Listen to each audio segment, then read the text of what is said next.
Hello, and welcome to Stasis Pod, the Beast Machines podcast. I'm Rob. I'm Jen. I quit. And I'm David. I think a lot of us share that particular sentiment this week. Yeah, today we are discussing perhaps the most controversial episode of Beast Machines, the weak component. Yeah, I guess. Yeah. Like, I've forgotten how bad it was. It's not as bad and somehow worse than I remembered. Personally, I think it wasn't bad, and it could have been great, but it definitely doesn't quite do what it was hoping to do. Yeah, No. It could have been great if it was a completely different episode from what it was. Well, wait, now, was what it was hoping to do make me hate every single character in this show except, I guess, Megatron and Diagnostic Drone? Probably not, but that is kind of what it did. Yeah.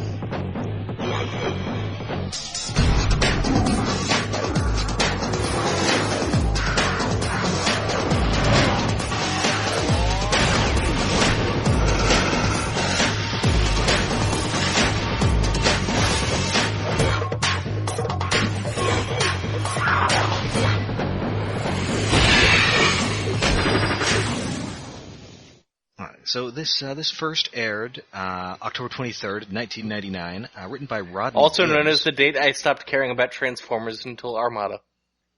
Oh, this is the last episode you watched originally. Ooh. I might have watched the next one too, but it was shortly after this that I was just like, fuck this show, fuck this franchise, I'm done. Yeah. It took Energon to kill me, but, you know. Oof. I'm hard-headed. It gets better, I think. It does get better. I think this show, this is maybe the low point of the show, and I do think it gets better from here. I believe you, and that's the only reason I'm still recording. Okay. So we start off with Dream Sequence. Well, we start off with running, which is the most important thing. Oh yeah, and we also get 6 lasers over Cybertron. Yeah, there's some billboards and stuff. Yeah, it's very pretty. It's a very nice, pretty cityscape that then immediately goes to running. Which yes. I would say take a drink, but not a very strong one, because otherwise you're not going to last long. I think we are going to get a drinking game a little later, with a once an episode kind of thing, so you won't get, it won't be too bad. But yeah, there is, Primal and Rattrap are running from some Viacons, but then Rattrap is gigantic for some reason. Yeah, Titan Master Rattrap! Yay! Yay! Supreme Rattrap. Oh, I would have bought that. Might have stood up better than Supreme Cheetor. Yeah, almost certainly. Give him like a little kickstand for his wheel legs. Aww. Or just some of those little locks like they have on lots of wheel things. Oh yeah. And surprisingly, it's not a Rattrap's dream where he's dreaming, I can finally transform normally. No, it's Primal's dream, so it's prophetic, I guess? I mean, he's got all those, magic Neo powers. Yeah, but, it used to be Cheetor's thing, and then Black Arachne. How is it prophetic? The buildings didn't get collapsed over. And then everybody's in the palm of Megatron's hand, so clearly bad stuff is going down. Apparently. Yeah. So, Primal's having this dream, and he's still zonked out from reformatting Nightscream last episode. Yeah. So, Black Arachne's tending to him, and she informs him that Rattrap is gone. He's with Cheetor and Nightscream at a recon mission. I would like to note that she describes this as safe, which I would question. Yeah. I don't think being with Cheetor and Nightscream qualifies as safe. I mean, literally nowhere on Cybertron is safe now. That's true. Yeah, and it's basically Black Arachne is the nursemaid to Sleepy Primal, but when I think, okay, so the woman character has to do that. That's kind of demeaning. But then when I thought about it, it's like, who else are you gonna leave there? It's like, not Nightscream. Rattrap maybe, but he wants to be helpful. That's the whole plot of the episode, and Cheetor you can't leave behind. He's the responsible one. Yeah, actually, if Somehow. they'd Probably should left have been Rattrap Rattrap. behind, this whole episode wouldn't have happened. Yeah. Yeah. This whole episode wouldn't have happened, and it would probably be better than what happened. Yeah. So, yeah, they are at a Viacon factory. Which, the inside of the factory kind of makes me think of the inside of a computer. Like, parts of this might be leftover reboot backgrounds. Oh, I was about to say, where are all the green people and binomes? Maybe they're hiding. Yeah, and actually, this is a neat set. Later on we see a bunch of robotic arms assembling a bunch of tank drones, and it's neat. Yeah, Yeah. it's a really cool setting. I'm okay with not being warned that there's an incoming game. Yes. I could have used with a little Tony J, though. Yeah, everything could. Yeah. You know, some sort of rival villain, J versus K. Sounds great. Anyways, yeah, they're fighting a bunch of drones. For some reason, a bunch of miniature cycle drones. Yeah, Also, Nightscream is being a jerk, and he really needs to learn to respect his elders. Well, Nightscream and Cheetor are both total assholes to Rattrap. Yes. Yeah. It's just, they're just, okay, Nightscream is new, at least, and, being a huge jerk seems to be, a significant part of his characterization. But Cheetor should not be like that with Rattrap. He should not. No. But he is anyway, because this episode sucks. I mean, they're in a rough situation. Cheetor is, I guess, chafing under leadership, but yeah, why did you guys bring him along then? Seriously. Because so they basically just set him aside and tell him to get something from the computers. give him busy work. But yeah, going back to it, the motorcycle drones are weirdly small because, this is the first time we've seen Thrust with his drones, right? Yeah, he's got babies. But in the next episode, they're not, they're shorter than him, but they're not, these are like half the size of him. Itty bitty things. Yeah. They're his babies. Maybe they've grown by the next episode, except they're like birds and they grow really fast. I mean, I guess they are in scale with the toys, since the Thrust is a deluxe, and the motorcycle drone, which came a year later, is a basic. Oh. That is a good point. Trusted babies, they make your dreams come true. Aww. Oh, and does that make although Megatron can't be Nanny, because unlike Nanny, whose legs are the only part you see of her, you never see Megatron's legs. He's the anti-Nanny. That's a good point. Speaking of Megatron, Also, at one point, Cheetor said something that has changed in meaning in the time since, and which I feel like needs to be it made me want to go to AO3 and look up fanfic. But he asks Nightscream if he's still thirsty. And I'm like, okay. well, maybe the Japanese weren't so wrong casting him as hard gay. Huh. Anyway, there's a cutaway to Megatron having a DNA purge from our fan favorite diagnostic drone. He's so adorable. Yay! Yes, the best character in Beast Machine's diagnostic drone. The sparkless. He's up there. I would say, I guess Jetstorm could be number 2. So far. He's just so put upon, this diagnostic drone. He is. He's not even people. He is indeed not people. Oh, to be honest, if you were adjacent to the people in Beast Machines, would you want to be people? No. That's true. But people, I am an animal. And Megatron calls them mongrel beasts, among other things. I mean, that's fine. They're, he's gonna use that kind of language. Well, yeah. He is the villain, but it's like species politics or something. Or organic politics. They're transorganic, so that would be mongrel to him there. Yeah, I mean, he hates organics. Making himself loathing himself. Yes. Yeah, so anyway, they're fighting. They find out they find by downing, I believe it's thrust, that once you shut down the main Viacon, the other Viacons below him shut down. So Cheetor and Nightscream plan a trap where they're going to lure Tankor and Jetstorm into this sort of recharging thing that I guess charges new Viacons that'll knock them out and then knock out their drones. Yeah, it's a good plan, Cheetor, but maybe you should share your plan with everybody in the building. Yeah, that's the thing. They don't tell Rattrap about this, even though Rattrap is still there. Yeah. So Rattrap sees this ambush in process. He doesn't know what's going on. He thinks that, Cheetor and Nightscream are about to get killed. So, thinking selflessly for once, he does manage to transform. Even though he really Gorgonzola! Even though he really should have let them die. Also, speaking of being still thirsty, as Rattrap is watching these tank drones, he goes, "What I wouldn't give to get my paws on some of that."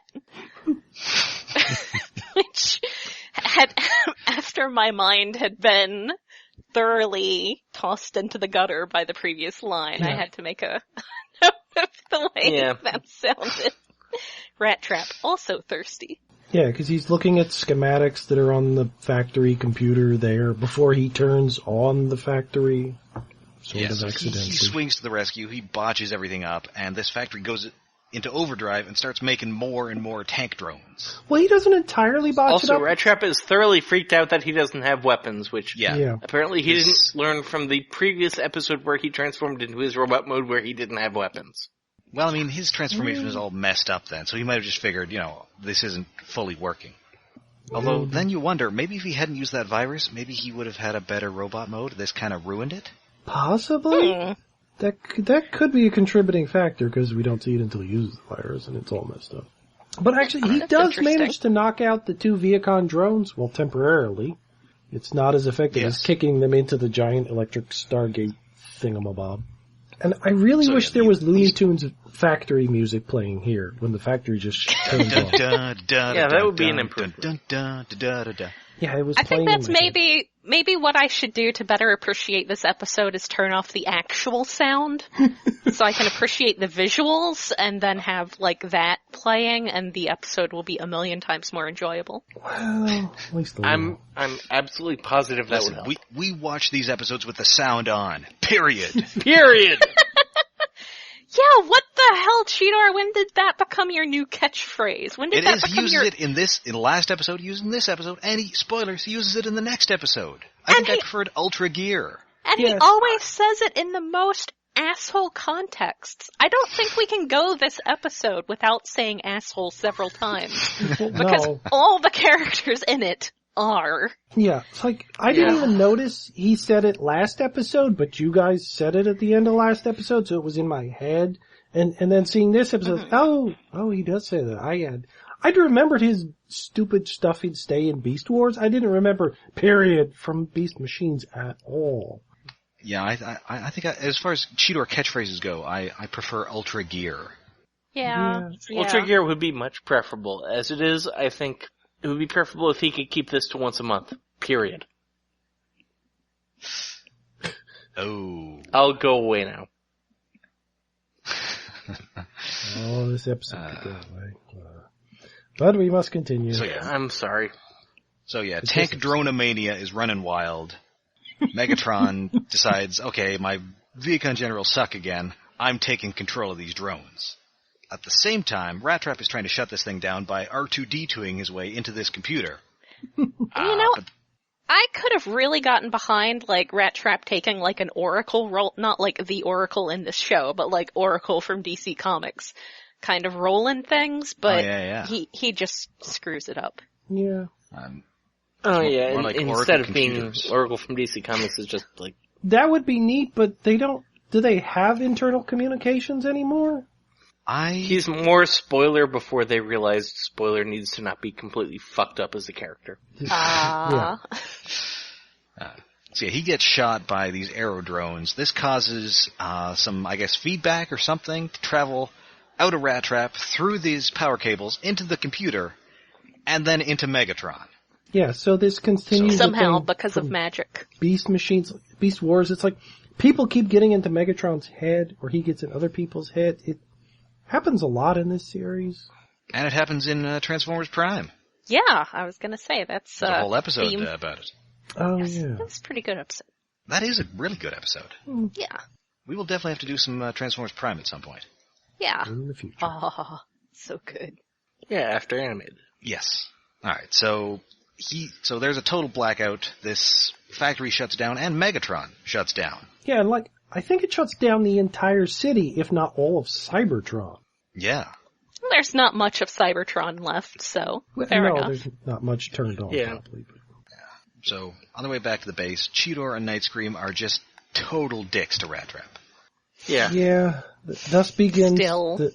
my notes. Fuck you, Starscream, which shows up a few times in my notes.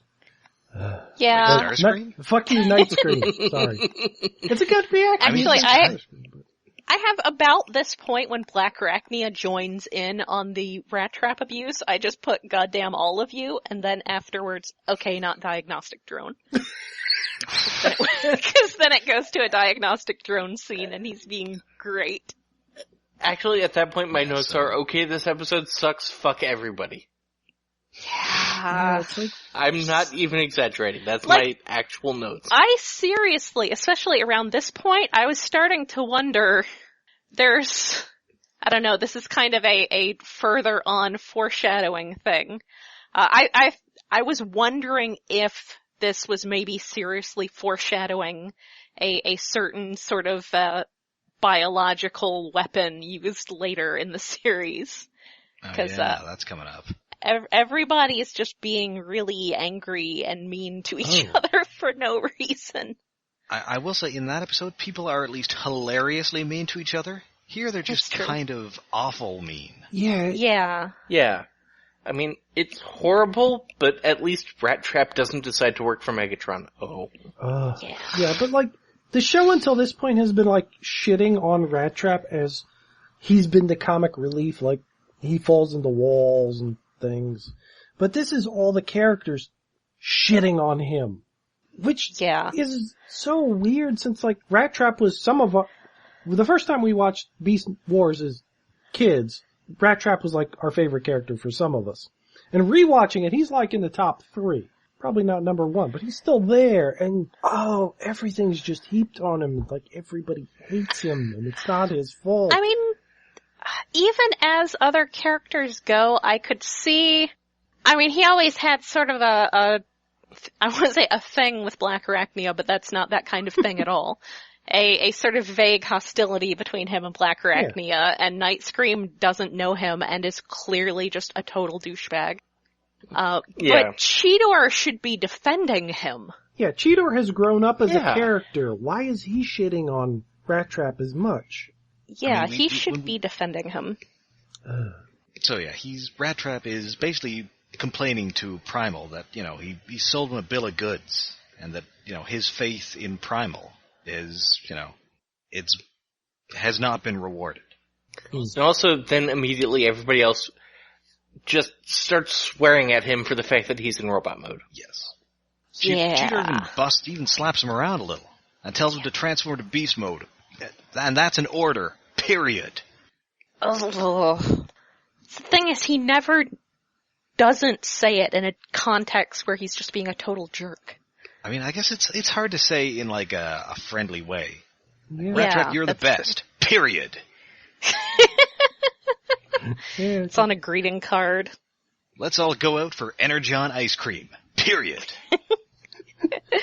I guess that says a lot about his character in this show, that his new little catchphrase is not adorable, cheesy anymore. It's being a jerk.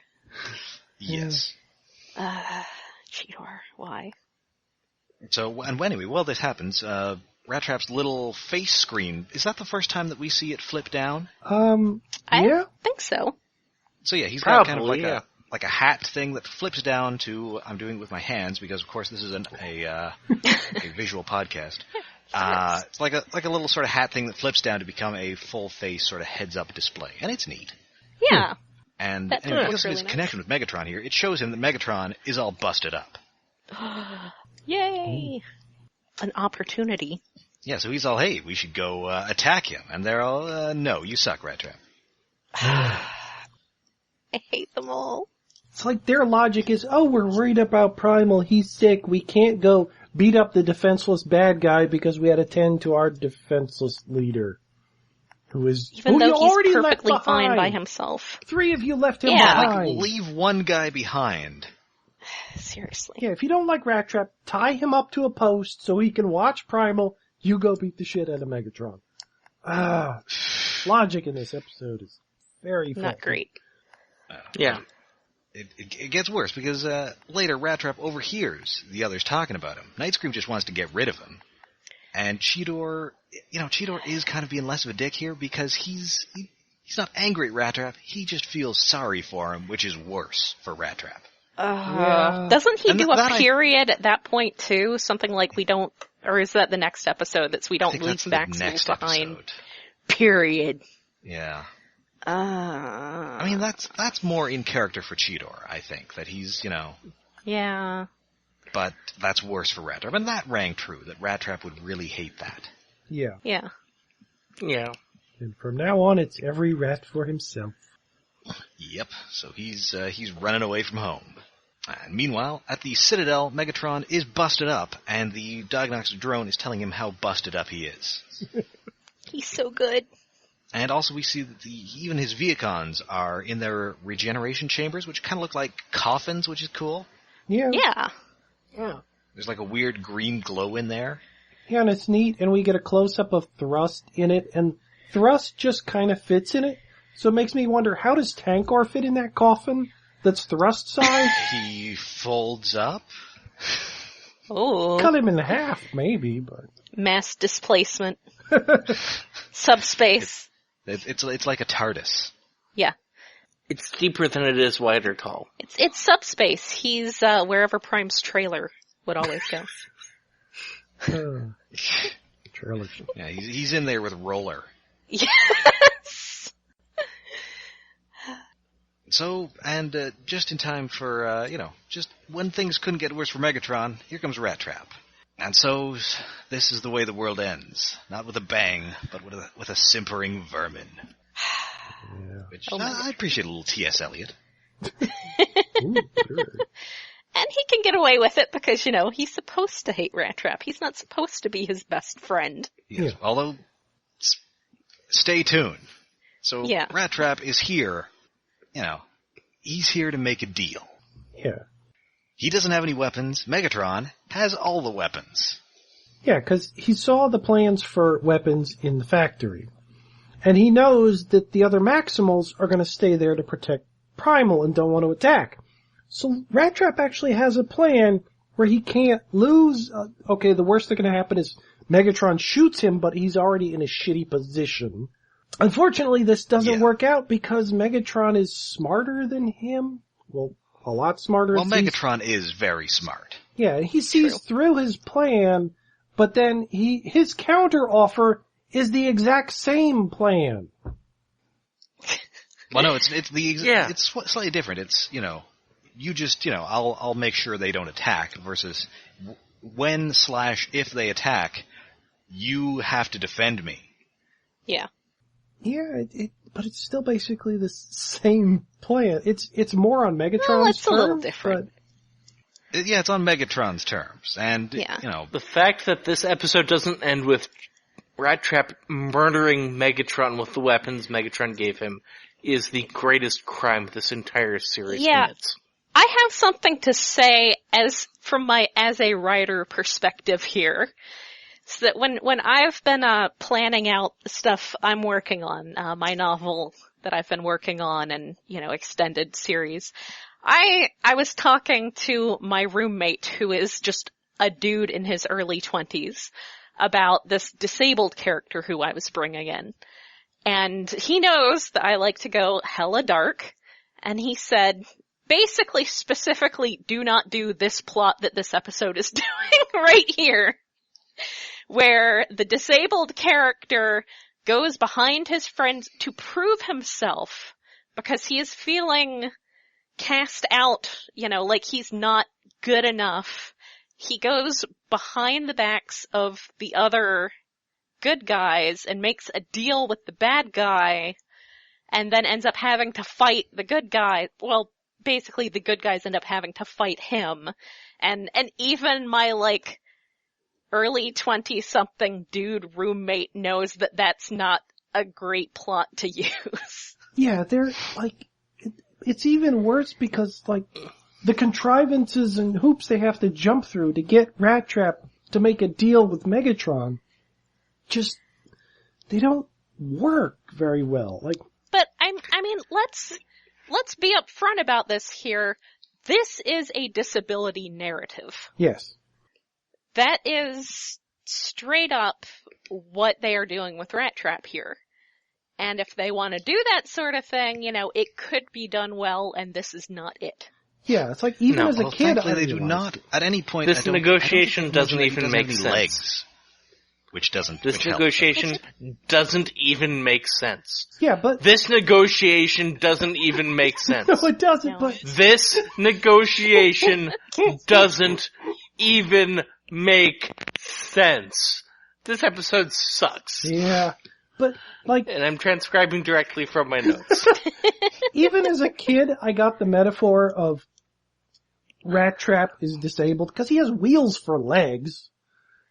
But that clearly. Although they never mention the wheels. No. Yeah, but it's a visual cue that clearly equates him with. And the thing is, I don't know how much of that. I know this is at the point in Transformers where one can question whether the toy design or the show design came first. Whereas prior to this, it was always the toy came first. So, it's hard to say at this point whether his show design came first or the toy design came first, because it's kind of cool as a toy design. But when you get to the actual character, it's clearly a very wheelchair-esque visual cue. And given that he's treated, the most important part of it, I think, is that he's got that wheelchair-like cue, that visual cue, but also he is written as someone who is a liability. Yeah, the other characters are we have to watch out for him. We can't let him out on his own. And it's possible, they could have not done that. They could have had this character who's got wheels for legs, who's got wheels for legs, and there's no problem with that. He's perfectly capable. He's just as good at doing things as everybody else. But they chose to make the character who has a very disabled design cue to him also have those sort of problems in his characterization. And that's just... What I'm saying is this episode is seriously problematic. And honestly, everything... whether or not it was the people at Hasbro or the people at Mainframe, it's still fucked up and there's no excuse. Yes, because it's a pile if they wanted to, that's the thing, it piles it on. If they wanted to design a character who looked like that, that didn't mean that the writers needed to give him a disability narrative. Or maybe they could have made him just like anyone else. They have the design came in, they'd already decided they had to have a character who couldn't immediately transform to a robot, and the wheels interlocked. The idea of we want a character who has a flaw, whose robot mode isn't as good. Oh shit, he's got wheels. Let's just not change anything. Let's just make him the disabled kid. Yeah. Anyway. It's so problematic. Megatron gives him a giant Warhammer 40K robot. I thought it was cool. I thought it was more of a BattleTech, actually. Well, they're related enough. Miniatures. No. In the one sole positive thing I can say about this episode, the silhouettes of the robots and Rattrap and of the Maximals when they eventually show up, it's actually kind of visually striking. It actually looks kind of cool. Yes, when we get to that, they may have had a bad fish to deal with, but they made that fish look so pretty for a couple scenes. Yes. Why did I say fish? So yeah, the Max. So just as he's gotten this thing, the Maximals show up. Of course. Like, immediately. Yes. Like, he's still adjusting the seat and, like, making sure that the wheel's in a good spot. Yeah, Megatron just put him in a giant robot, and Rattrap didn't immediately shoot him, which, considering the characterization of Rattrap in this show, doesn't really make sense, but the fact that Rattrap is playing fair with Megatron in this weird situation, there's a good story in here, but it's wrong. It's executed It's absolutely fucking wrong. He should have coup de grace Megatron the second he was even remotely vulnerable. At the very least, they could have said something about, if you shoot me, this will self-destruct or something. I mean, Megatron could have easily put in some kind of safeguard, and that would have been a perfectly reasonable Megatron thing to do. But no, he's not a perfectly reasonable Megatron. If this had happened with Beast Wars Megatron, where all he controls is one ship on a deserted alien planet? No, but this is Megatron, who's taken the sparks out of everybody, millions and billions of citizens on Cybertron, and you don't shoot him? This episode. Frankly, based on everything we know about Rattrap up to this point, even if it had happened on Earth during Beast Wars, it would be out of character for him not to immediately turn on and murder Megatron. Yeah. This episode should be the end of the series because Megatron made a mistake and Rattrap murdered him! So yeah, the Maximals show up and, long story short, Rattrap has to shoot them. Yeah. In a really cool scene where it's a red background, the lighting is behind him, so Rattrap is almost entirely in shadows. Everybody else has like a little bit of highlights of their colors on them. But Rattrap, except when he's firing the guns, is just this profile silhouette. That scene alone, it doesn't make this episode worth it, but it looks really cool. Yes. Oh yeah, it does look really cool before they get to the point where it's just like, visually everything is anime and they have the stock background with stock art of all the characters on it. Yeah. Yeah, before they get to that, it looks super cool.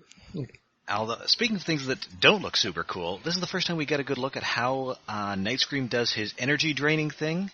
Oh, God. And he does it by shooting out his dentures on a string. But it's not like he shoots his upper teeth. His mouth opens and somewhere where his tongue would be, this dentures fly out on a string. So he's got like 3 upper jaw, lower jaw, and tongue jaw. What?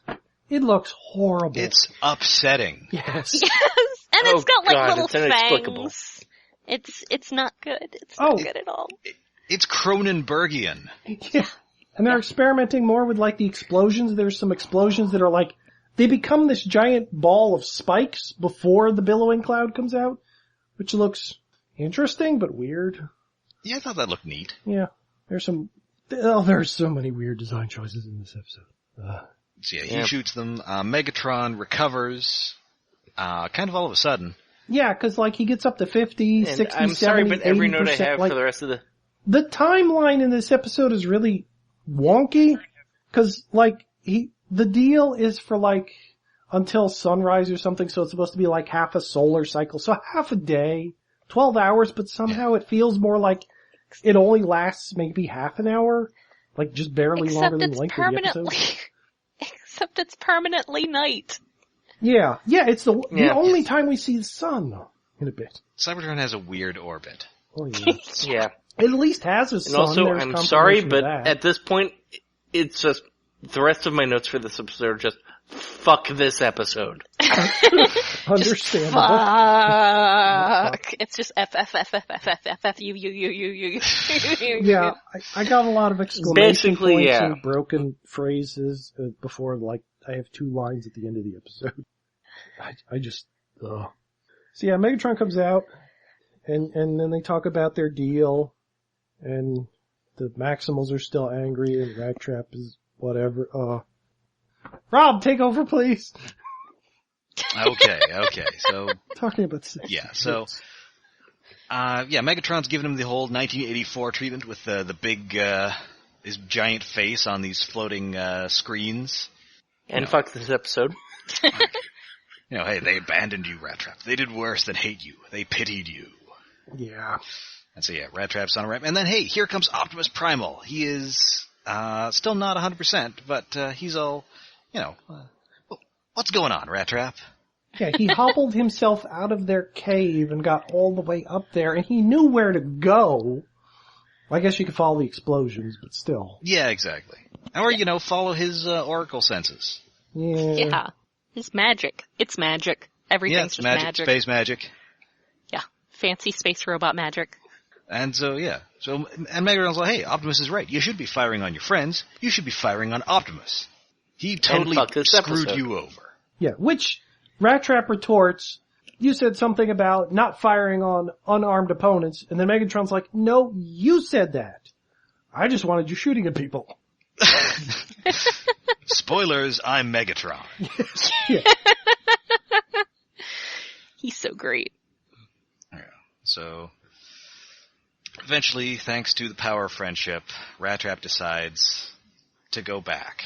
But Megatron says that, And fuck this episode. But you have the makings of a fine Viacon. Yes. And it was nice to see they get the yes in there. Yeah, that was nice. Yes. Here's the key thing. When Rattrap and Megatron are having that talk about the shoot Primal or whatever, the Viacons come out, and Rattrap's like, are you gonna keep your promise? Megatron keeps his promise. He lets them go. Not just Rattrap, he lets all the Maximals go.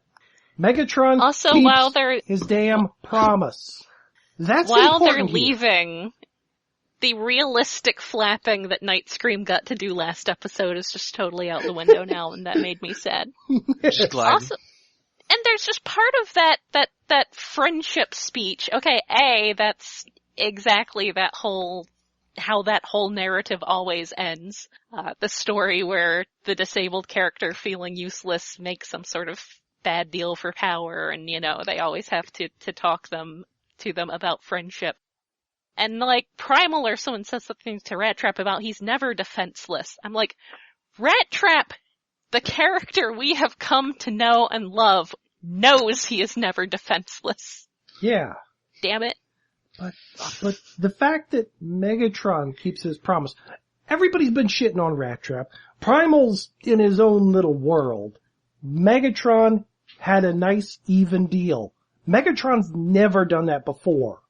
Ever. Yeah. And he even kind of acknowledges that it was out of character, at the end of the episode. Well, yes. He's like, well, I'll extract their sparks another day. Yeah. It's entirely out of character for Megatron, and it's entirely out of character for Rattrap. Yeah. Yeah. In character for Rattrap would have been immediately shooting him to death. Yes. Yeah. Yeah. Yeah. I mean, it might have worked better if this was, say, Nightscream who couldn't transform. Yeah.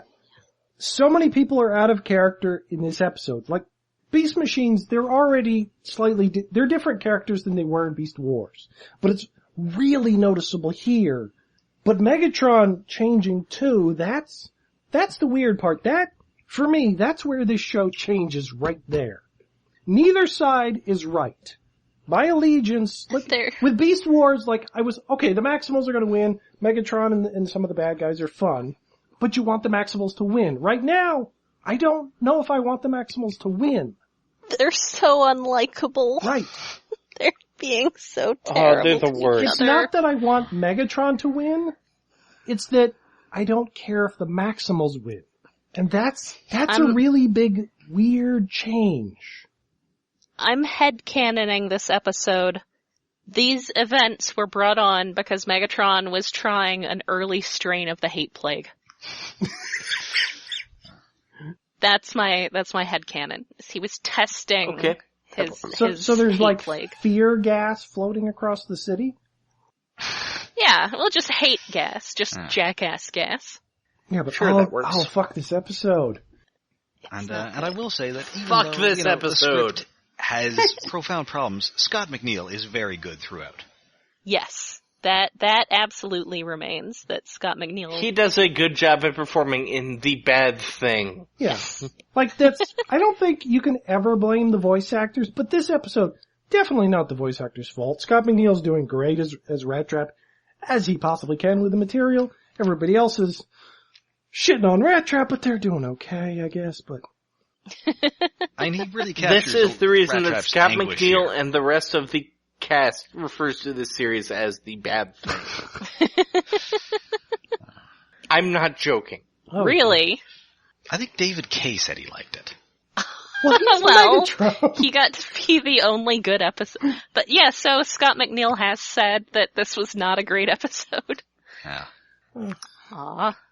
It's not a great episode. Like, what else has this writer done? What other cruel things has he foisted upon us? This is the only episode of Transformers. He also wrote episodes of Rusty and Big Guy and Rusty the Boy Robot, Oh, and I like it. that Godzilla series.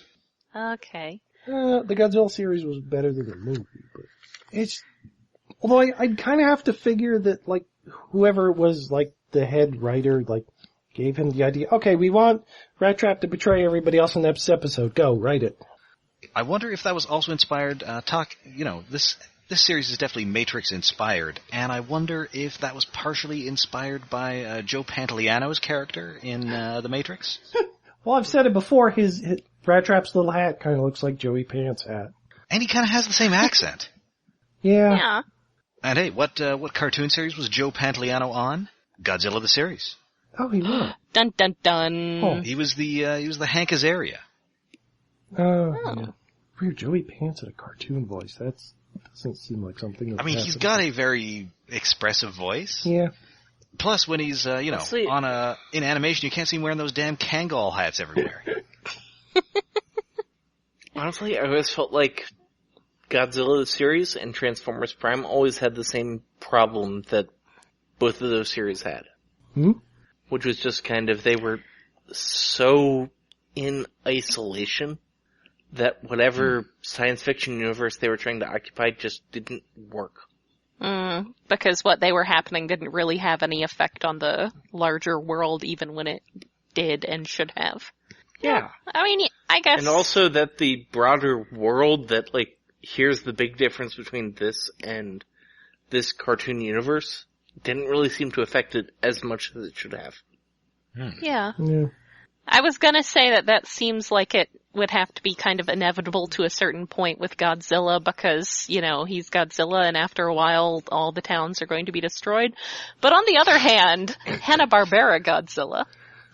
Well, they just stuck in the ocean in a boat and, Godzuki. And Godzuki. We are hurting David here as our resident kaiju fan. Yeah, it was a bad series, but for Hanna-Barbera, it wasn't that bad. It had some charm. Yeah, it was There's nothing cute. wrong with Godzuki. I didn't change the channel when it came on Cartoon Network in the 90s. For comic relief sidekick characters in the Hanna-Barbera series, no, Godzuki's not that bad. He's no Scrappy-Doo or anything worse. Jabberjaw, who's just a curly impression. Man, that would be amazing if there was a tiny Godzilla that sounded like Curly from the Three Stooges. That would be pretty amazing. And then, I don't know, Godzilla sounds like Mo. Who would be Larry, though? Mecha Godzilla? Fair enough. Fair enough. I mean, I don't know, you get Mothra in there as Shemp or something. There you go. That works. Only shows up occasionally. When one of the other guys dies of old age. Yeah. They went through a lot of Stooges. Yeah. Also had a Hanna-Barbera show. Oh, where they were robots, I think? There was one of those, there yeah, were and then two they were on shows. Scooby-Doo a bunch. Oh, as the Boo Brothers. Yes. Although I think that was just guys doing Three Stooges impressions. I think the Robonic Stooges were the actual, actual surviving. They were also on as themselves on Scooby-Doo at some point in the Scooby-Doo movies that ran a lot in syndication when I was a small child, and therefore I have seen way too much of and have buried themselves deep in my brain and are really the primary context I have for the existence of, for instance, Sonny and Cher or Don Knotts or Phyllis Diller or Jonathan Winters. Okay, I was mistaken. There were two Three Stooges cartoon shows. The first one was the new Three Stooges, which did have the surviving Stooges, whereas the Robonic Stooges, where they were robots, Curly was just like Frank Welker. Yeah. Who was also Jabberjaw, so it's just the same Curly impression. Maybe they did. Course. They had him on there first, and they were like, "Hey, that's pretty good. Can you do this shark with that voice?" To be honest, yeah, if you're replacing Stooges and you've already gone past Shemp, Frank Welker's way better than Curly Joe. Yeah. Anyway, perhaps it says something about this episode that we are talking about 70s Three Stooges cartoons. It's making me nostalgic for badly animated Hanna-Barbera cartoons. Fuck this episode. Well, I mean, we could move on to the Harlem Globetrotters. We could, and that would still be a better episode to be discussing than this. And the Super Globetrotters, one of whom had an afro that he could just pull things out of as his superpower. Oh, hammer spaces. His afro of holding. Yes. Though that one's probably better known than the Three Stooges cartoons just by virtue of Futurama doing some homages to it. Wait, so was Bo referencing Harlem Globetrotters? Because he was always pulling things out of his afro. Maybe. That may just be convergent evolution. Yeah, that could be. I can't imagine that the Harlem Globetrotters are a thing in Japan, although you would know better than I. I presume they would have gotten Hanna-Barbera cartoons over there. I mean, basketball isn't really a big thing over there, is it? More of a baseball country. All I know is that there was a popular basketball manga in the 90s. Yeah, Slam Dunk was one of the most popular manga and anime for a time. Oh, my mistake. It's bigger than hockey anyway. Well, yeah. But yeah, soccer and baseball are generally more popular than basketball in Japan. And although one of these days we'll have to tell you guys about Taro Sugimoto, the fictional Japanese hockey player drafted by the Buffalo Sabres in the 70s. Okay. That sounds great. That sounds like a better story than this episode. How do you draft a fictional person? Is this inanimate objects winning wrestling belts in Japan wrestling? Like pictures so in the and 70s, ladders? There were two competing professional hockey leagues, the NHL and the WHA, the World Hockey Association. And to prevent the WHA from finding out about their draft, instead of doing it in person, they conducted the whole thing over the phone. And it was taking so long, and teams were taking so long to pick players that by the end of it, the GM of the Buffalo Sabres had enough, and so he submitted his draft proposal, which was to draft Taro Sugimoto of the Tokyo Katanas.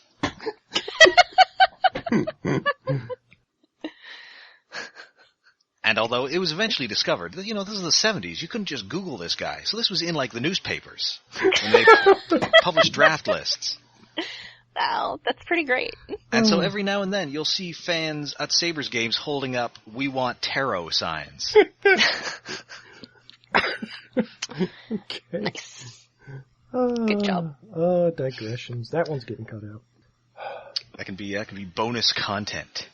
Yes, for our Patreon supporters. Well, that would require me saving the bonus shit in a different file. But whatever. Anyway, one of these days. Aww. Anyway, so that is it for the weak component. Let us never speak of it again, even though I kind of liked it. What? It had enough redeeming qualities that I thought it was okay. I could tolerate it again with the sound off and a better soundtrack that I made up myself. Just a powerhouse over and over again. Possibly just singing things to myself that I don't know, singing Let It Go to myself. Well, I think it's time for us to let it go. But before we do, until our next episode, you can find us all over the internet. We are on Twitter at StasisPod. We're on Facebook at facebook.com/StasisPod. If you tune in. We recently did a countdown of the top bat-themed movies we'd rather watch than Forbidden Fruit. Included were Batman and Robin, The Bat People, and that video of a vampire bat running on a treadmill.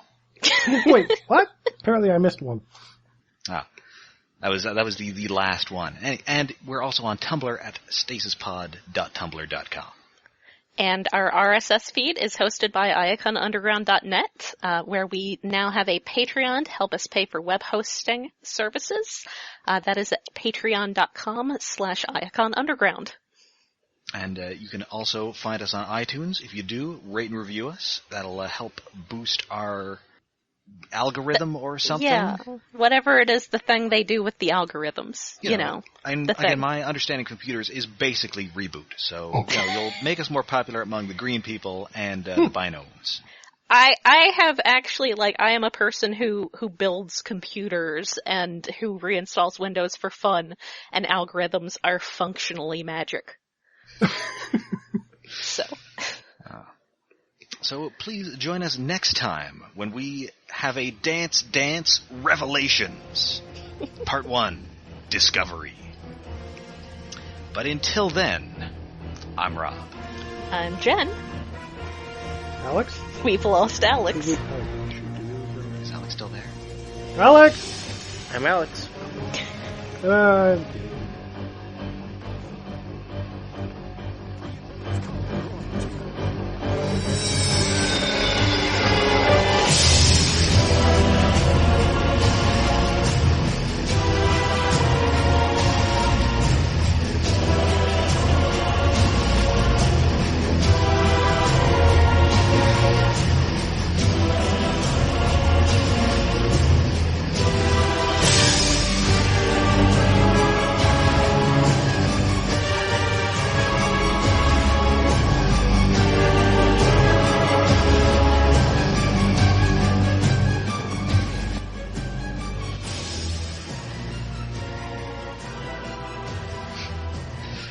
Okay, one episode. I put my microphone into mute mode earlier than I thought it was. That episode was so problematic.